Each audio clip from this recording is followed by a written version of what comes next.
Hello and welcome to the webinar on exploring the utility of ChatGPT as a Java scripting aid for AnyLogic modeling.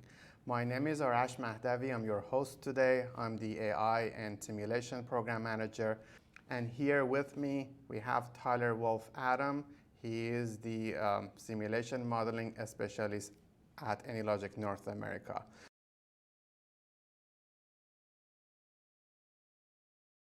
So let's take a look into the agenda. This is very high level. We're going to cover a lot for each of these sections, but the high level agenda is some introduction to the ChatGPT and its relevance to us, AnyLogic modelers. Then we'll look into some use cases for learning and exploring new ideas and concepts with ChatGPT. Then we move to use cases for querying. Then we'll move to use cases for queries on existing models. And then we look also at use cases for adding new features to a model. And as I mentioned, there is a live Q&A section at the end that we come back and answer your questions. One kind of clarifying remark before we start is that our intention for this webinar is to just start the conversation in our community. This type of technology is definitely new, and you're all probably using it, and you might have very interesting ideas that we haven't thought of yet. So please, this is basically a conversation that started for the community, and we want to hear your feedback. But we just wanted to start with what we tried and find interesting to share with you, and then we can continue this conversation.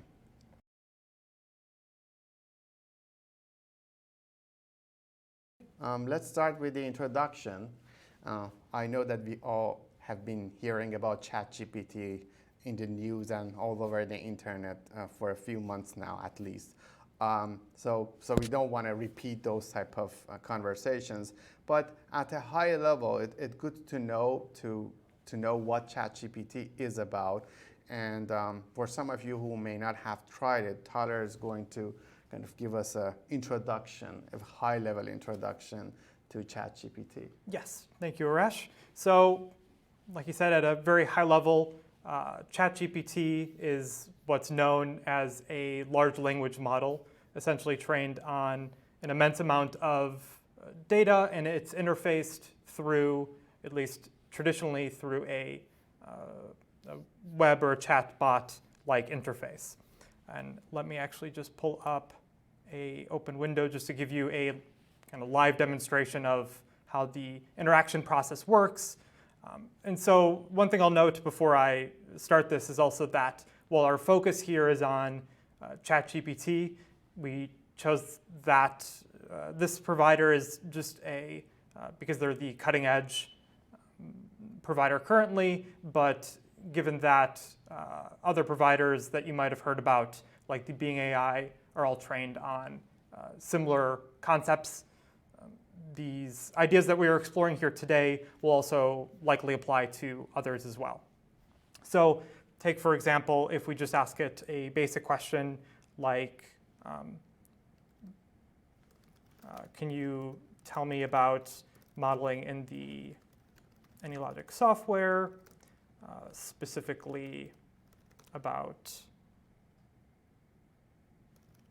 building models in its interface. And so here what it's doing as a language model is essentially predicting what the next word should be as it's generating all of this. And as it goes through, it's like I said, predicting what it thinks is the next word should be based on its training data that will result in the highest chance of being able to answer my question. So if we look at what its current output is, it has some steps to get started. And you can already see, because of the fact that it's a language model, it is not always 100% accurate in its information. So it does know about, for example, AnyLogic and how it's a simulation software. You could tell from the step 2 that it does know that it has all 3 simulation methodologies, but you could see that it's slightly inaccurate in that you're never choosing specifically which methodology you want to use. So while it's extremely capable, you should take all of the information that it outputs with a grain of salt. And so looking through this, you could start to see how it drag and drop the required elements from the palette to the main area of the interface, connect using the connection tool. Again, there's some inaccuracies here, but I could also ask follow-up questions, as you'll see in the demos that we're going to explore today. And through this interaction, it can hopefully provide me with the answers that I'm looking for as a starting off point for what I want to do. Okay, that was great information. Now let's focus on AnyLogic. Can you give us some overview of why you think this type of technology might be relevant to AnyLogic model? Mm-hmm. Yes. So ChatGPT and again other providers, and from here on out you could just assume it also applies to other providers as well. They were also trained on traditional Java coding environments. So these snippets of Java code that you need to write within AnyLogic to customize your model's behaviors you can request that information from ChatGPT itself. And as you start to see, it does have some information about what simulation is and different methodologies, so you can use it as a starting off point for being able to inquire about about simulation modeling in general, or about how you might go about building a simulation model, or even helping to facilitate the model building process.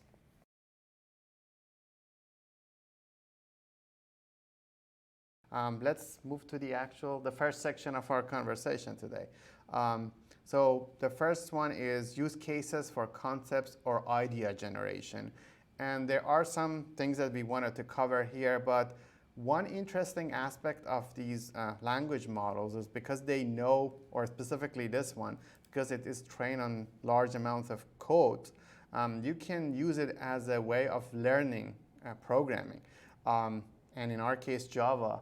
And I know that it is always, for people who are subject matter experts, learning Java is, something that is outside of their,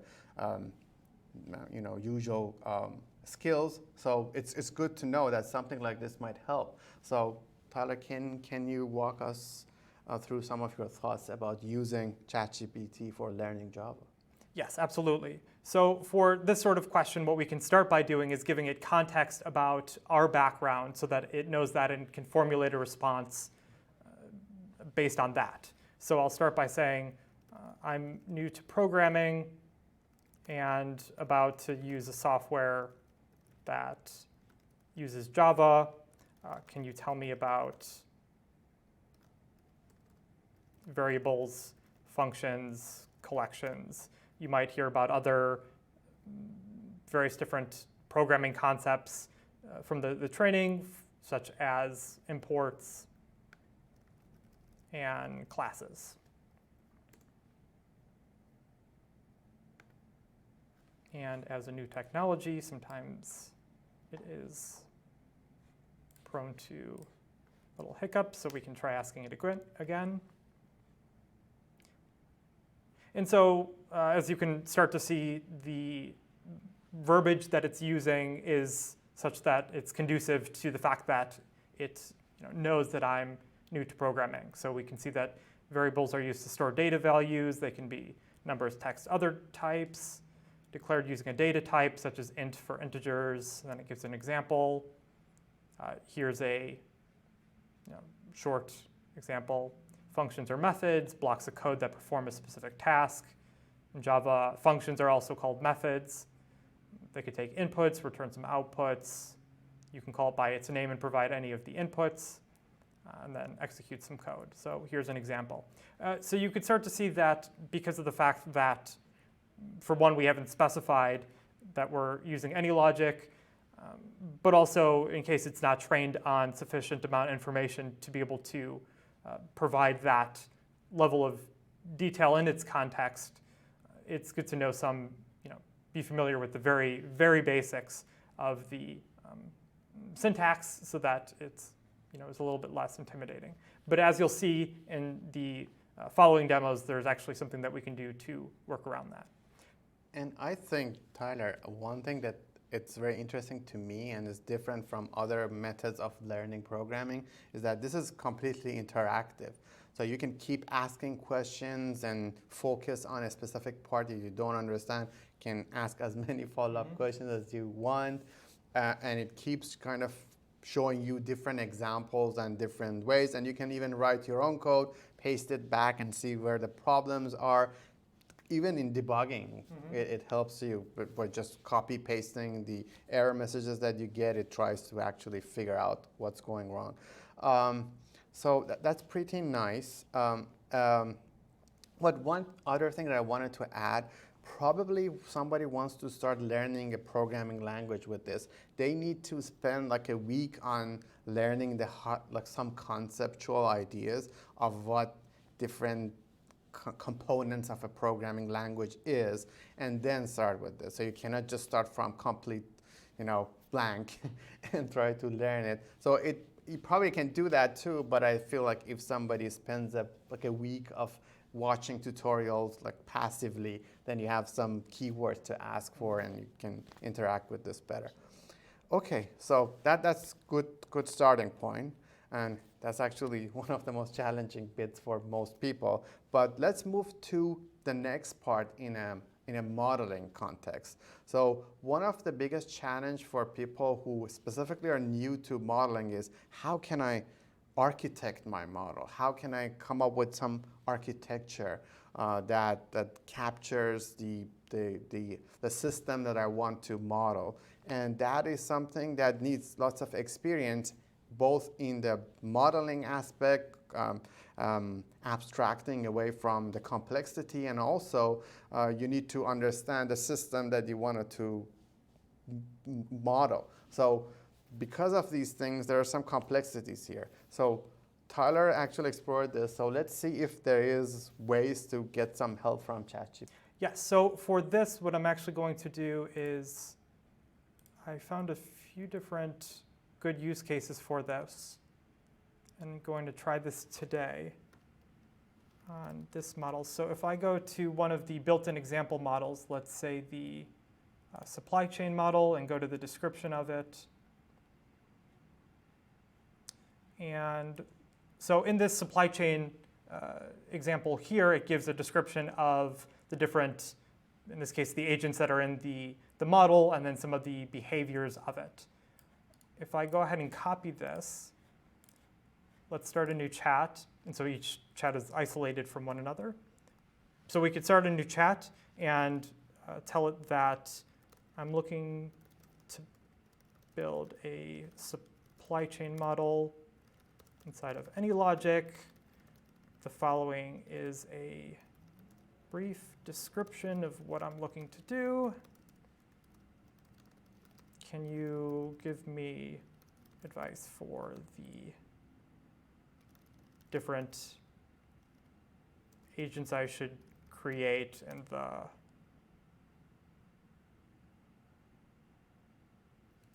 anything else about how to structure the model? And I'll just add a new few lines with Shift-Enter, paste this, and then press Enter. And so it kind of reiterates what I want to do.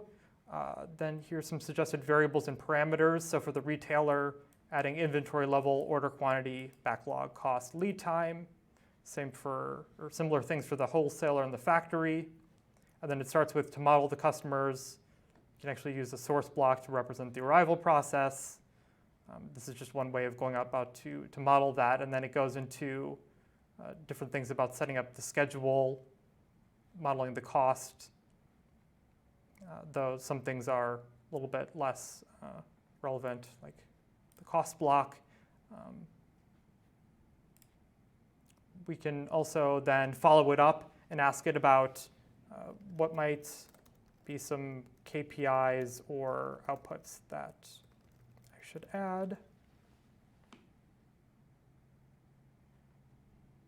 And so this is useful in that it might introduce some keywords that you can take, like inventory turnover, to ask follow-up questions about, or to look more information about that in other capacities. And I think specifically if you're a simulation modeler that are helping another organization, or you're a consultant, you may not know about all of these keywords and jargons. So this is a good starting point to give you some high-level ideas of where to start. Yes. One thing I also wanted to try is telling it that I'm adding a truck agent for transporting the product, and looking to use a state chart to model its behaviors, what might be some of the states that it could be in. I don't know. Okay, so now that Tyler is asking about more specific model-related questions, so you might, if you're completely new to AnyLogic, this might look kind of unfamiliar. So again, similar to Java, I suggest if you're completely new, look into, for example, our references like AnyLogic in 3 days, build a few models so you know the different methods and visual constructs that help you to create your model, so you know what is the range of possibilities, and now you can ask questions more specific. One point was like this, that if I wanted to model this vehicle behavior with a state chart, how should I go about it? I could also ask it, what other agent types might I include in a simulation model like this?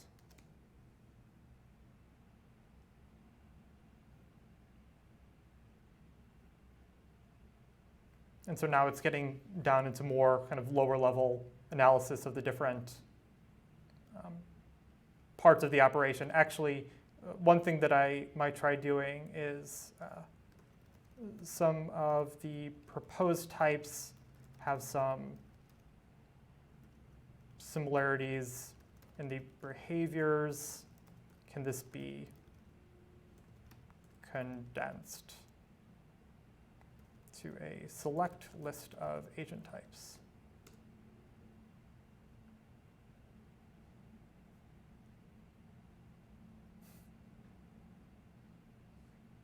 So again, we need to keep in mind that this is just a language model tries to figure out some relationship between some ideas. Although it cannot kind of give you expert level recommendations because it doesn't know the context of the model that you're working on.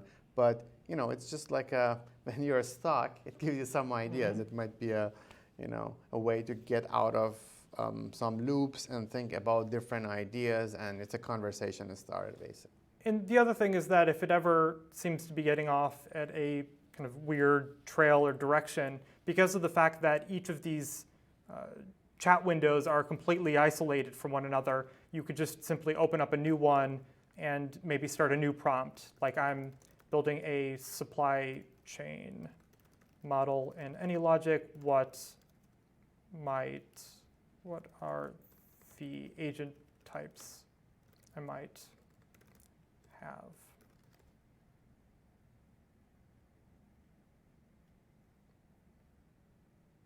And so again, now you could see that as opposed to the last question I was just asking the other chat window, there was a different variety of responses. Because each time you ask a new question, there's a little bit of randomness in how it outputs to be able to give you a little bit of different flavor between the different answers. Okay, great. So as you can see, the suggestions are not perfect, but it's not bad either.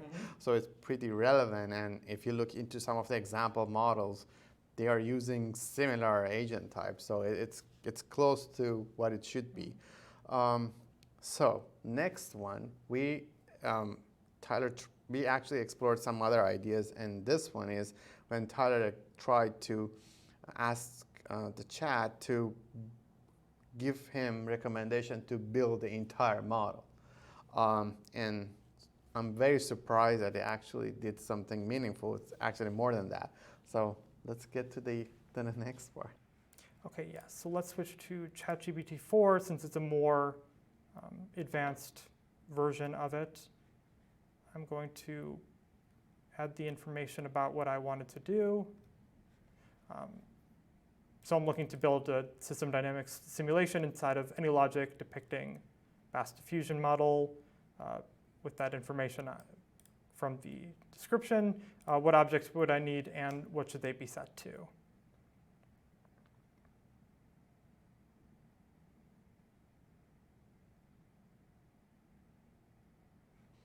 Okay, so I think this is because of ChatGPT 4, it's a little bit slower than the one that we were using previously. Yes.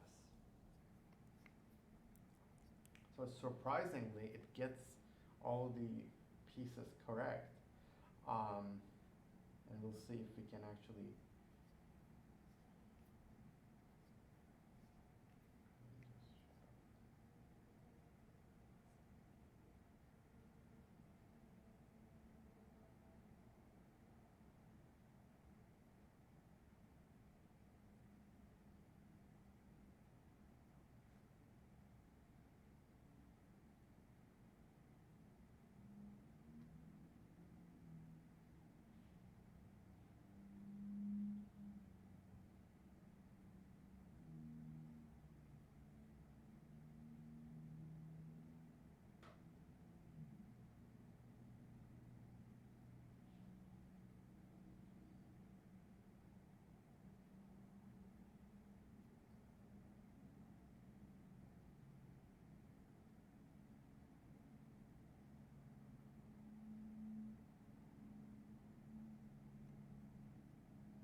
Okay, so it looks like it's providing some of a summary here. So if we go back and look at the results, we could see that given that I'm just describing the vast diffusion model, it knows that we'll need the potential adapters and adopters as the concepts. These should be stocks, in addition to some flows between the potential adopters and the adapters. And then also different parameters that might want to be varied across different runs, and then also some variables as well, and then even the equations themselves.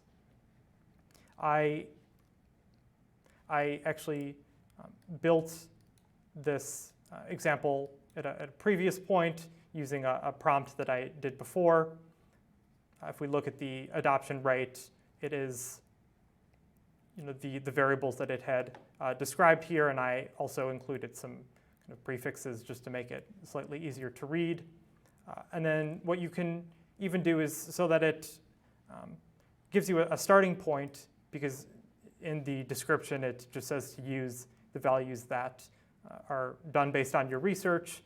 I can ask it even, can you give me some initial sample values for the stocks and variables?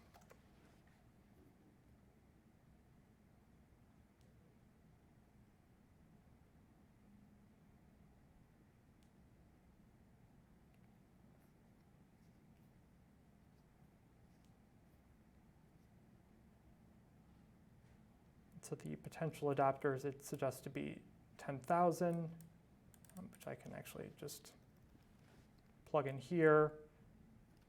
Adapters themselves, this time it suggests 100, and then the different values for the coefficient of innovation as 0.01, the imitation of 0.4, market potential. We have 11,000 people here. The time value is kind of inherent. In this implementation, it adds a word of mouth, which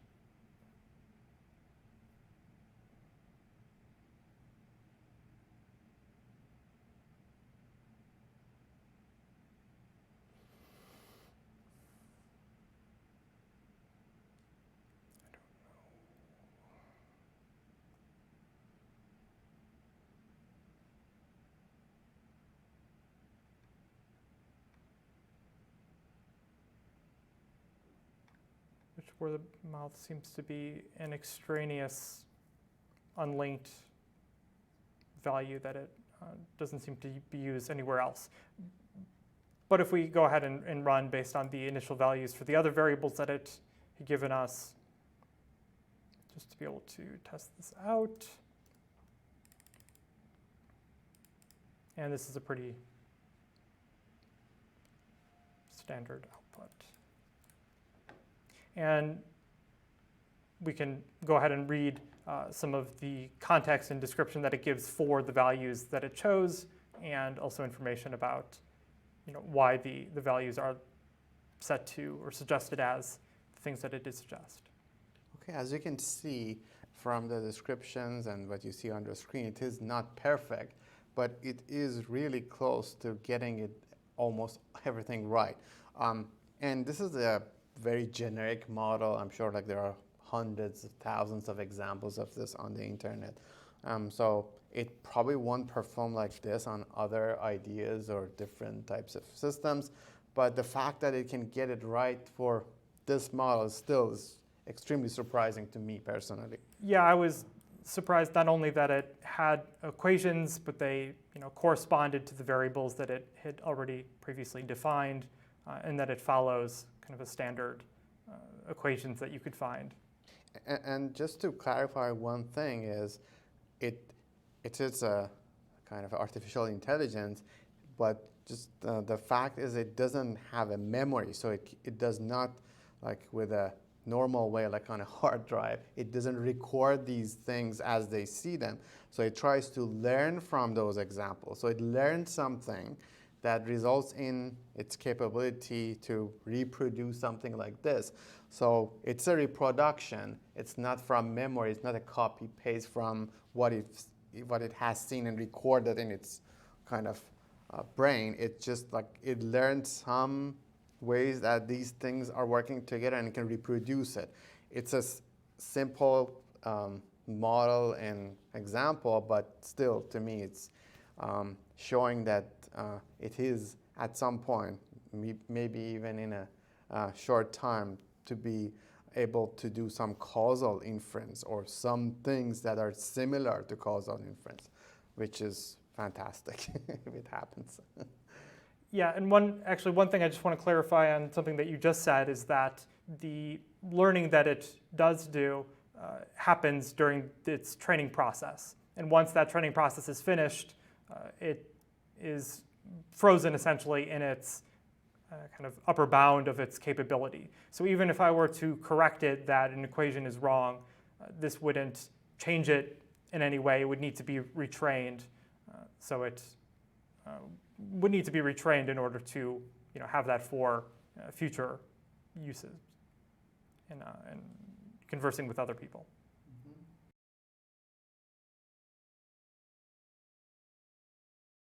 The next thing that we wanted to look at is use cases for existing models. This is also a very common scenario that you have a model that you created yourself, or you got it from the example models or a colleague, and you wanted to understand what's happening in there. And specifically, probably the hardest bits to understand are the code snippets, because they are scattered around the model and the naming conventions might not be right and all sorts of problem that goes with that. So let's see if we can actually get some help from the chat on this type of problems. Yes, so I'm going to pull up a model that is part of our training curriculum. And in building a supply chain model, at least the one from the training, there's a section of it that requests that users type in some code here based on the model itself. And I've seen through doing a few of these trainings that this is a point of confusion for some people that are new to programming. So if for those users during that training process, or even if you just come into a new model, new example model that you're seeing some block of code, one thing that you could do is just copy it and then go into a new chat window. And so I can come in here and say, I'm working on a model inside the AnyLogic software. And I'll just give it context that it uses Java and encountered the following code. Can you explain it to me? And so what I'll do here is then paste this code in, press enter. And so it knows that in this first line here, it's creating a new instance of the order class. And it uses the new keyword to create a new object of that. It infers from so presumably it wasn't trained on this specific AnyLogic function, but it's able to infer from the name of it that it's a random integer between 5 and 20. And then it goes on to explain the different other parts about it. What I always find interesting is looking at this line here. So again, get nearest agent by route and filter, and even the truck.at_distributor, these are all AnyLogic specific contexts. So to see that it says it finds the nearest truck object that's in the @distributor state using this, presumably it's a method defined elsewhere in the code base to find the nearest object of the type following a specified route, and the filter is used to only include trucks that are at that. So based on this, if you're reading this, you might have a few follow-up questions, such as, for example, if you're less familiar with Java, what does it mean for something to be null? And null typically represents the absence of a value, special value that represents that. And then it is sometimes very verbose in its explanation, but you can gain some insights into what's going on there. And also you might see other keywords such as this, so you could ask it about that, in addition to other questions that you might have as follow-up to this. And one other feature that I really like is being able to ask it to even add new comments to existing code. So I can tell it, I'm not a good programmer and won't remember this. Can you add some comments to my code?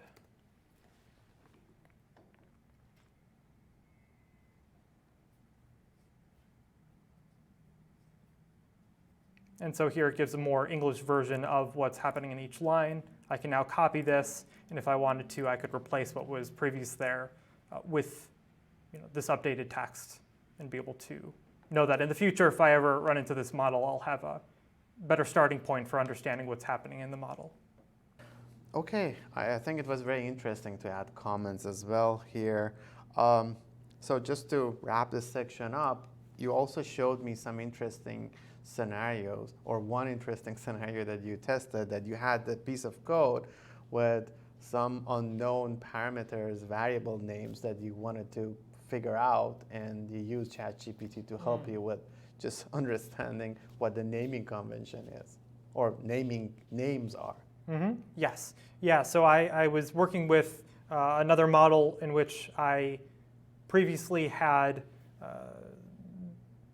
written code for it and used some obscure variable name. I named it ph_arrow. So it was your own fault then. Yes, it was bad naming conventions. I tried to shortcut, have like a shorter variable name, but to like abbreviate it, less typing, I don't have to worry about it. But then I left and came back to the model, I don't know, a day, a week, a month, long enough where I forgot what ph meant. And I pasted it into chat, and I'm like, can you give me some suggestions? Because I had no idea like where to even start with doing that. I looked at the surrounding context, spent like 10, 15 minutes, couldn't figure it out. And what it responded to me with is that it suggested placeholder. And so that actually, and it did a few others, but placeholder specifically stuck out because in fact it was for an object that was used as a placeholder for another object. So it was, I could actually then go back and rename it in a way that my future self would definitely remember for that. So that was extremely useful for being able to like inquire about my own code and naming and how it works with the larger model.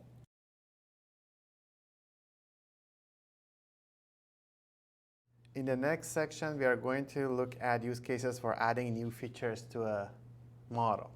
And this section is going to be a little bit more advanced. Tyler selected a few different examples that he had worked with, and these are more complex, advanced topics. And it was intentional because we wanted to see if chat can actually help with reducing the complexity and be an actual assistant to this. So if you're kind of a newer AnyLogic user, these might be a little bit too much, but we're going to explore it for some of you who are more advanced users. And especially because of the fact that we're using chat in this case to be able to write Java code, which for most users, if you're just using AnyLogic in a more traditional way, you don't really need to use much, if any, Java code. So hence why this section will be a little bit more. Exactly, and that's a good point. It's for some of you who might be actually using AnyLogic for a while, but you wanted to expand your capability and see if we can actually tap a bit into coding and do more of the custom development and using APIs, newer things that are traditionally outside of simulation modeling. With the help of this type of tools, we might be able to kind of expand the number of people who can do these things.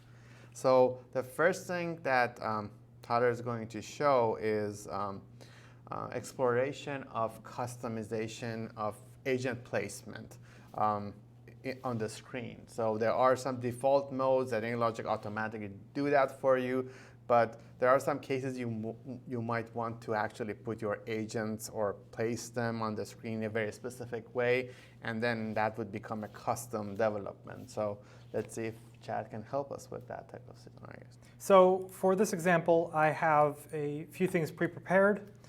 So in this model, it's just very simple. It's going to be the start of a supply chain model, but we have a single location agent and a parameter for the number of locations that we want.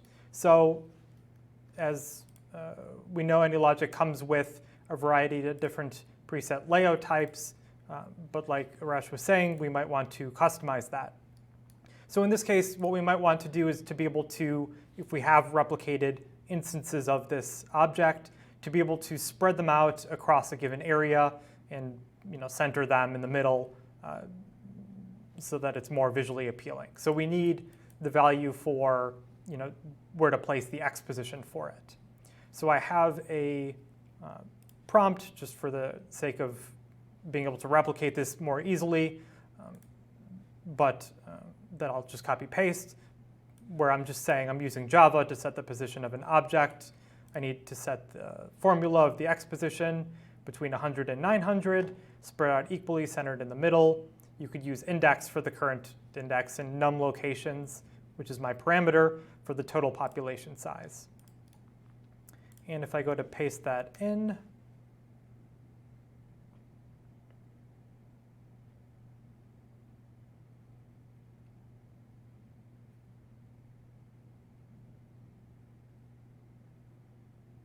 and what it's actually trying to do right now is create a whole program that is kind of a mocked up version of this. I'm actually going to interrupt it because of the fact that, as we know within AnyLogic, this is just a single field. So I'm going to stop it to be able to clarify. I just need a single line version that calculates the correct value.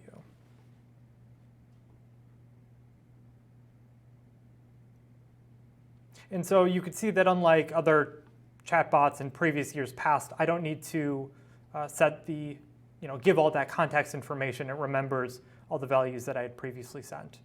In this case, I'll just stop it here and go ahead and copy this formula to be able to paste it into AnyLogic. And now if I go ahead and rerun the model, so we could try this out. So here's it with 3 locations. I can stop it to set 10. and we can go up higher as low as we want. If we go back to 1, you can actually see that we just got an error.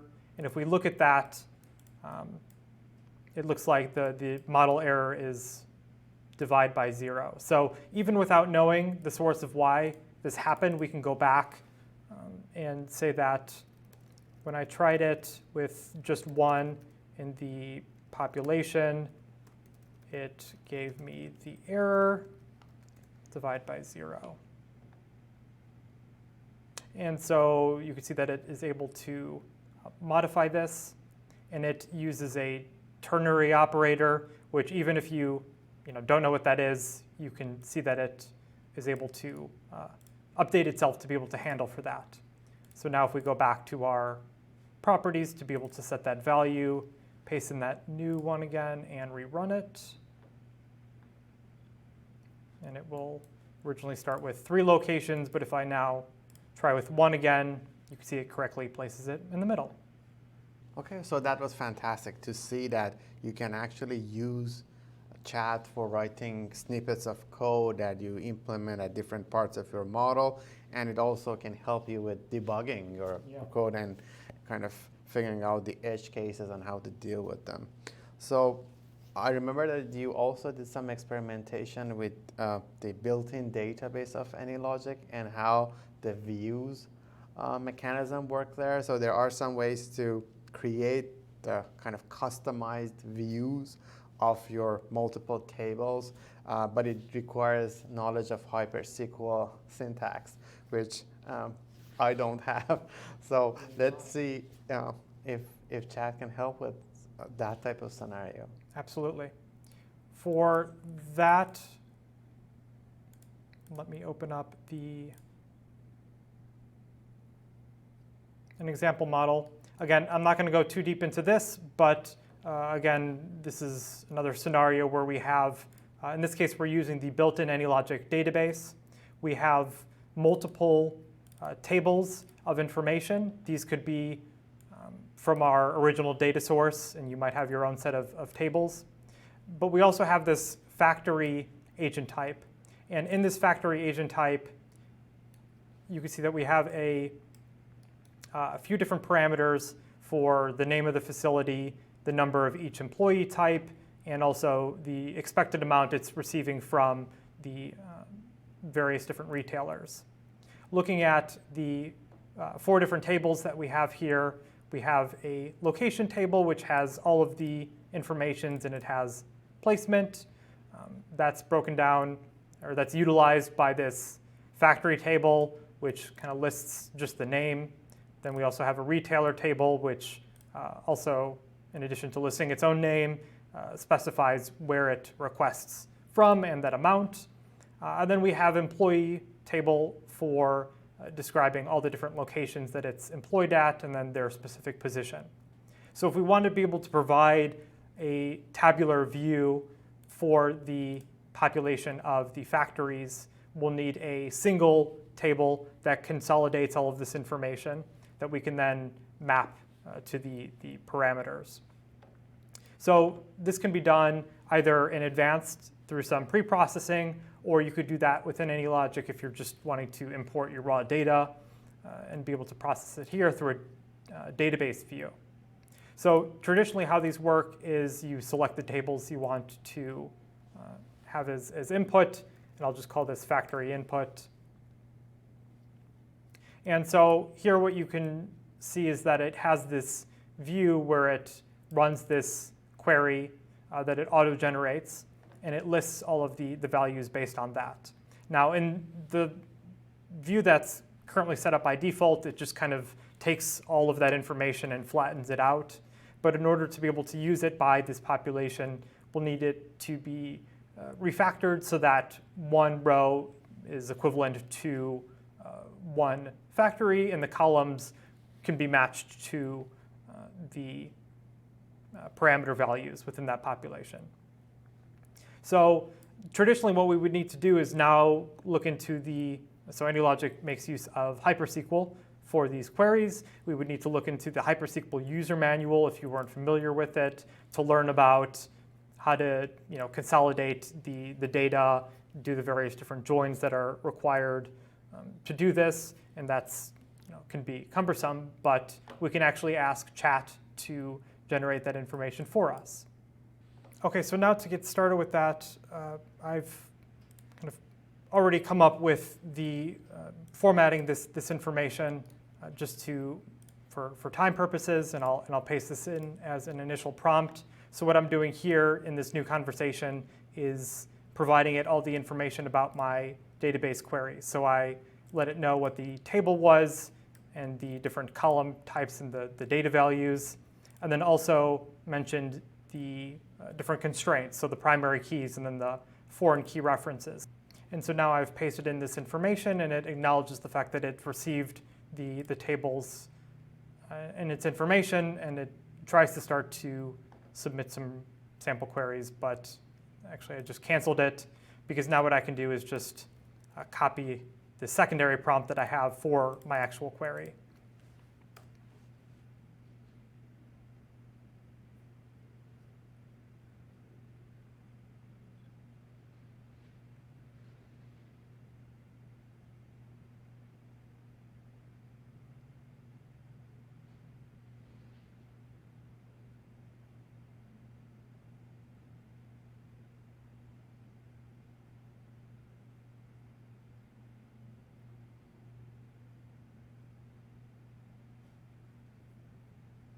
And because we don't need the description, I'll just stop it there.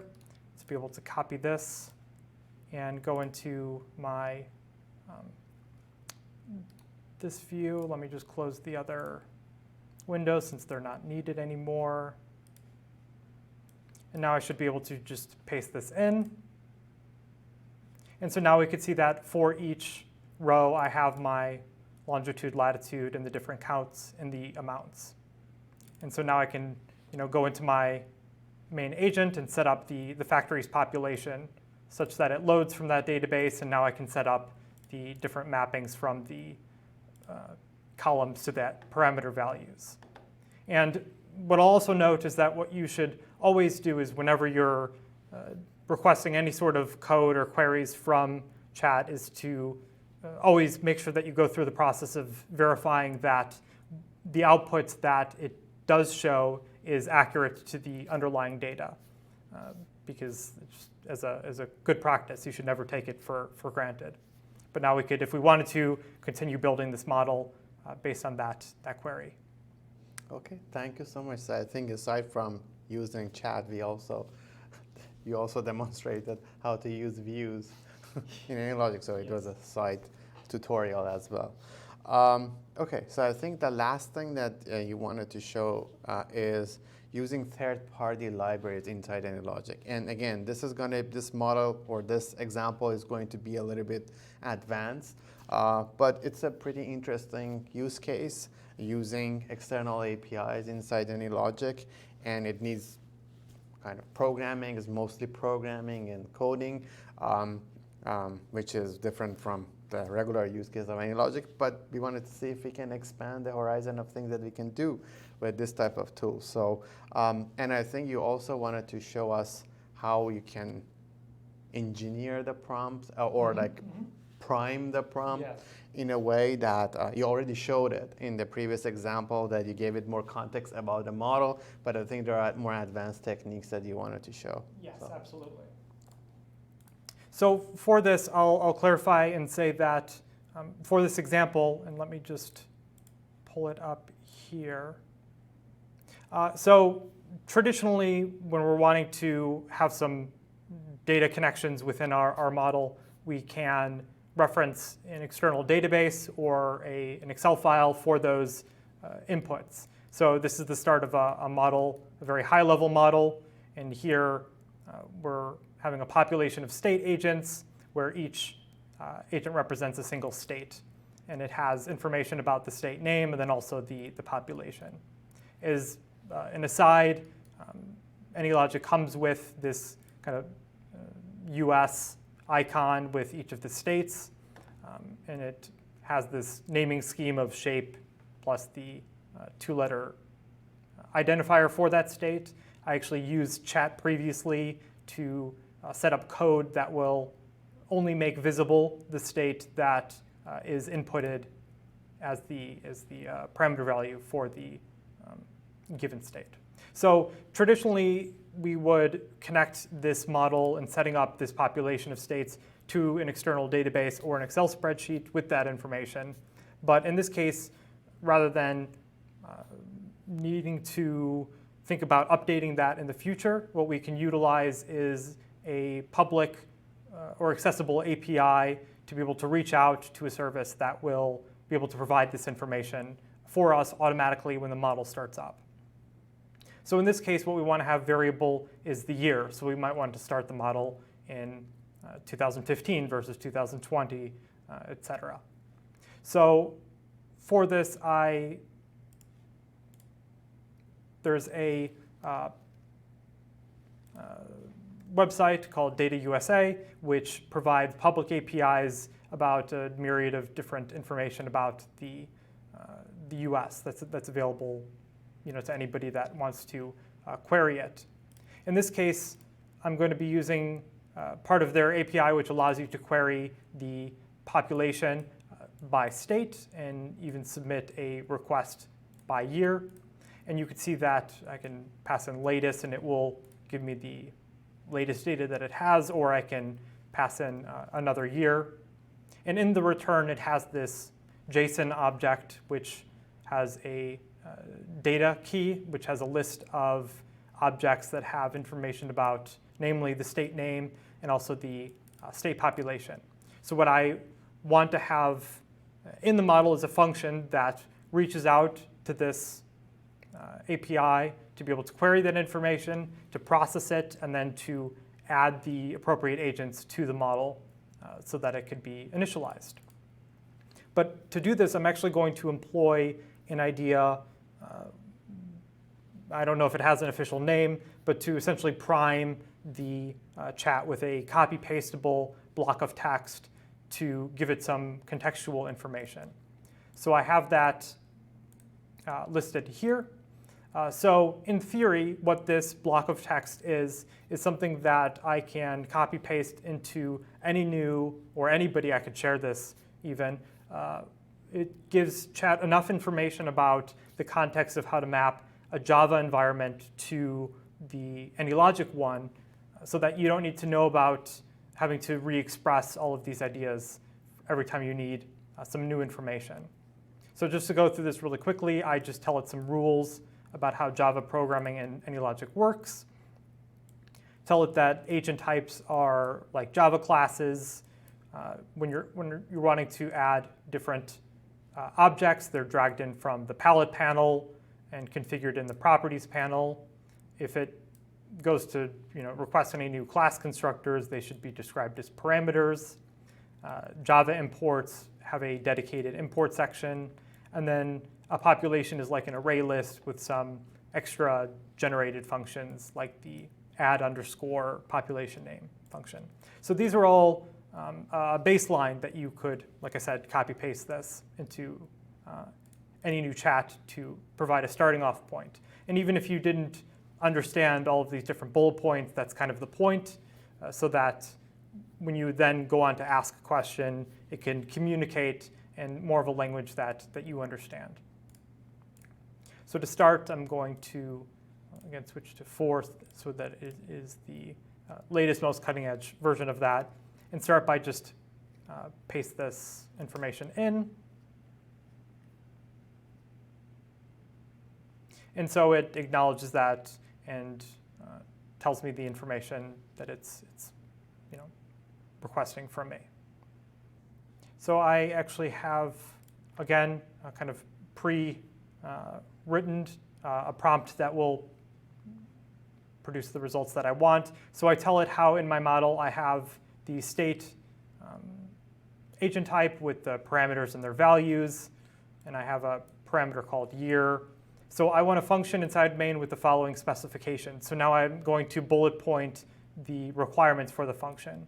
So it takes as input a number called year. It performs that request to my URL. In fact, in here I replace where it would go to replace that with some dummy text that I tell it about, and then about the information about the output and how to handle that.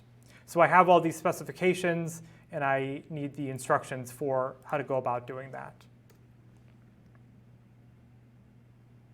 And so now it gives me a step-by-step information. And so traditionally, if you were to request this without that initial prompt, it would likely start writing a new Java class, putting the import sections at the top of that class, and then creating that. But here, because of that seeded prompt, it instructs me that I should add the following to the import section, which I can go ahead and do. And so here in my main agent, I can scroll down. Actually, I paste that in. If I go back to here, create the error function, which is already actually built into AnyLogic. So then create the get data in the main agent, and then has this information. So while it's building that, I will go ahead and add this, get data. Input is year, and that is type is an integer. And then now I'll go back. And so you can see that there's a lot of, to be able to do the behavior that I requested requires some more Java code than you would ever traditionally need in having your building your simulation models.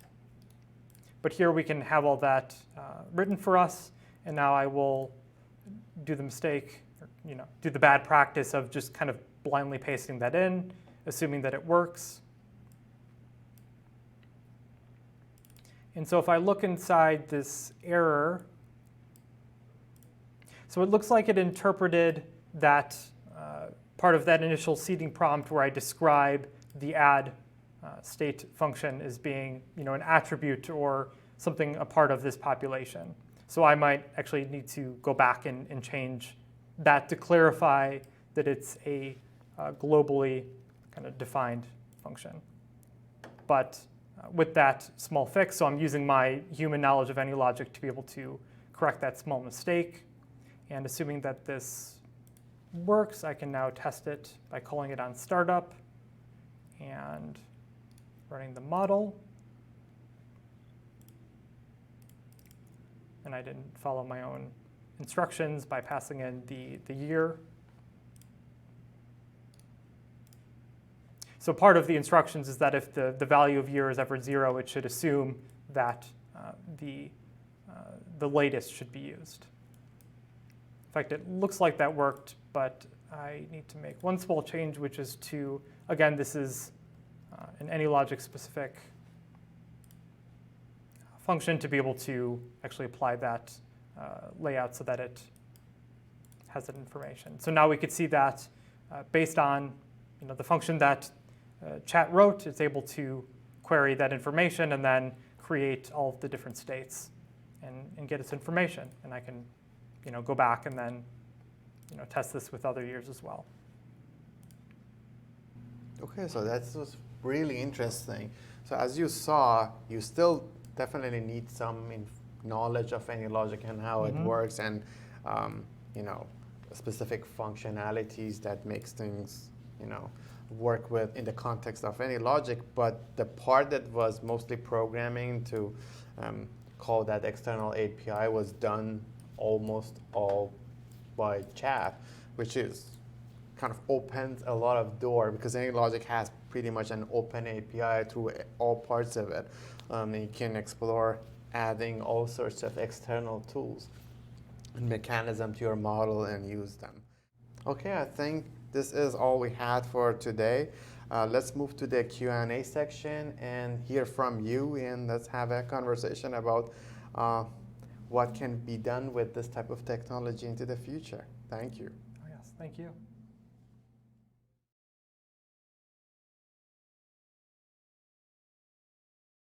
Okay, so thank you so much for your attention. We had a large number of people paying attention. There are a few things that I want to mention before we get to the Q&A.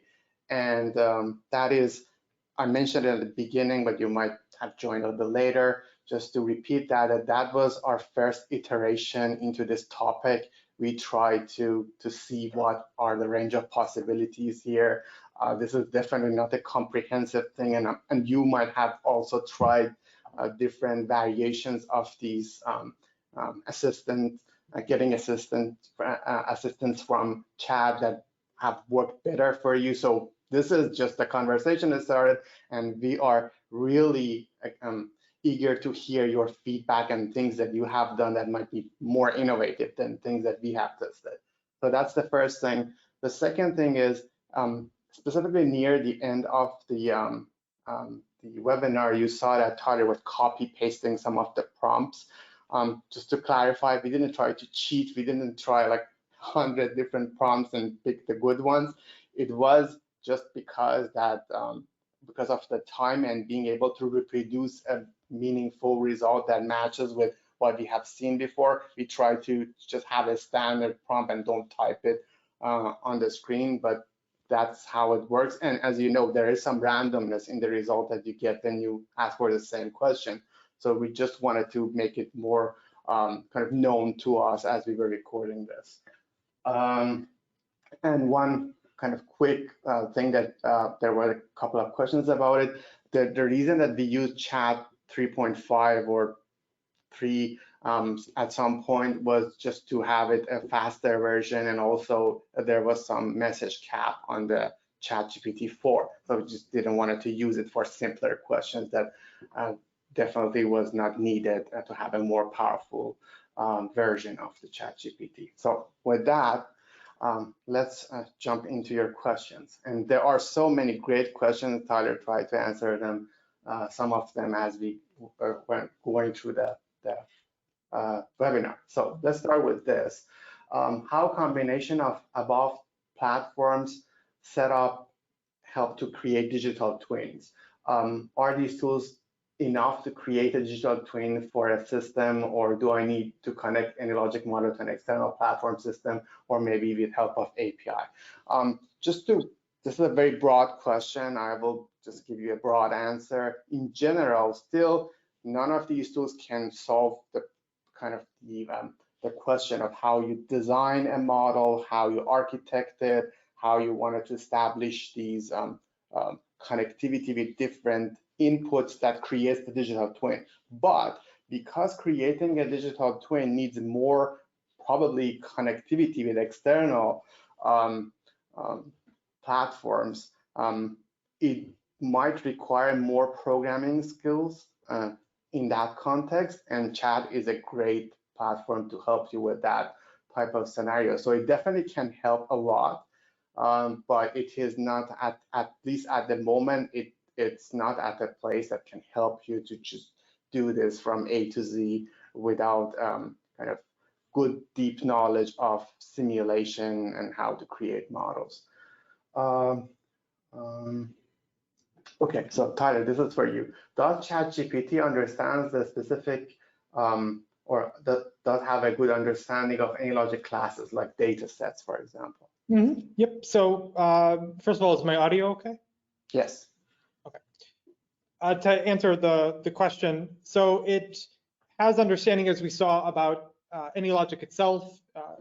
That it pulled from public resources online. When it gets into more specific things that relate to core AnyLogic topics, it can infer some information about that, whatever the objects or classes might be. For example, the uniform discrete function, based on the name of that function and the arguments that you provide to it, it infers based on that. For more of the unique classes, it probably wasn't trained on any of that information, but possibly if these sorts of objects are added and information about them are added to the training data on future iterations of it, then it would have more contextual understanding. And I think this is kind of a follow-up to that, and it's a very broad question, but let's just see what you think. Do you have any suggestions on how to write queries to ChatGPT, especially for AnyLogic? Just one quick thing before you give your answer. Tyler, as we went through the webinar, he showed you how to, and some of his ideas or different things that he tested to see how it can kind of provide more context for specific questions. But do you think that there is some, in your opinion, there are in the future, maybe as you and more people are trying this, we get to a point that there are some generic prompts that everybody can copy, paste, and prime the chat for in AnyLogic context? What is your thoughts on that?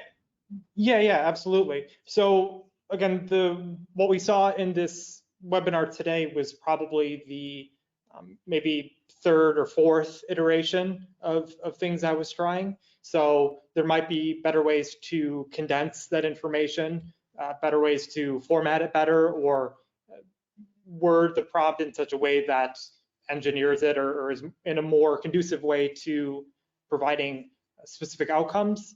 And that will come, especially as the community gets involved with trying different iterations of different prompts that will hopefully get better in the future. So yeah, there is definitely a possibility of having that, giving it all the relevant information enough for it to be able to give useful results consistently. Okay, thank you. So I think this question is more related to the bass diffusion example that you showed. And I saw that you answered that question on the chat, but that's for everybody else. Is ChatGPT coming up with anything new or innovative when suggesting how to create the bass diffusion model, or is it merely mirroring back what is already in the sample models online? Yes. So there's actually what it was able to do is, so it's not directly copy pasting from any one source, because as it's trained on, I'll just call it petabytes worth of data, all of that kind of gets, there's no like bass diffusion part of its neural network in the same way that there's no bass diffusion part of our brain. But what it was able to do was combine the formulas that it read, for example, from the Wikipedia article with what it knows about system dynamics. And as I addressed previously, what would be interesting is trying to introduce novel concepts to see how far it can go in terms of building for example, a system dynamics model. And to be just a little bit more specific, I think we haven't explored that concept that much yet to see if it can give us good, really concrete implementation instructions yet. But that's something interesting to look at, specifically in system dynamic context, which the inputs are more constrained, so it might have better luck with finding the correct answer. Okay. Do you think, or are there any privacy issues related to the prompts? Yes. So because we're using OpenAI's website and their models in order to communicate with ChatGPT, that's going to be all based on their privacy policy. So there could be some, and that's especially relevant, of course, when we're talking about very private simulation models. So without looking into their documents offhand, I don't know, but all the different prompts that we were exploring today, and also what I've previously done, have been generic enough where that wasn't an issue for me personally, but that should be, for audiences who are working with the model, should be considered when they're, using this. Okay, and this one is kind of a combination of few questions that are asked by many of you, specifically a few expert users of AnyLogic. I'm going to read through the questions because they're all having the same theme, and I give you our answer. Are there any plans to train a version of ChatGPT or other models on AnyLogic specifically? Can you link ChatGPT to AnyLogic and make it execute orders or to some tasks? What is your vision for AnyLogic and large language models going forward? Are you planning to partner with OpenAI or again, they're all in the same context? Just our high-level answer is, first of all, we just started exploring this type of technology and how it works with our tool. Second thing, absolutely, it was, if you look into older versions of our roadmaps, we were always thinking about providing some form of natural language communication with AnyLogic. So we were always thinking about it. It was like, if you look back into years like 2015, 16, it was always a part of our thinking about the future of scripting in AnyLogic. So we are very aware of this topic. And the other thing is, as you know, our focus is still going to be solely on simulation modeling. So we are not an AI company, but we are also very open to creating connections and creating tools that work with other tools to bring in more powerful mechanics and assistance to AnyLogic environment. So we are open to that. If you have any ideas or suggestions, please share it with us. And we are exploring this as it is a pretty dynamic and fast moving kind of topic, but without promising anything, I would say that we definitely are thinking about this topic is the top of our mind, and we are exploring things that are possible in this context. I think that was the majority of the questions that were unanswered on the chat. And again, we really appreciate your attention and the time you put into watching these webinars. This might be just the first one in the large language model line of webinars. If we have better suggestions from you or something new comes up, we definitely will follow up to this. And I think right after this, you will get a questionnaire. Please help us by giving your feedback. And this recording of this webinar, and if there is something like a prompt or text that Tyler has shared, we might put it in a Word file or some document, share it with you. So if you wanted to see what was that, you don't need to just type it from the screen. Thank you again. Thank you, Tyler, for sharing the things that you've tried in the past few months with the community. And we're looking forward to see you again in the next webinar soon. Thank you. Yes, thank you.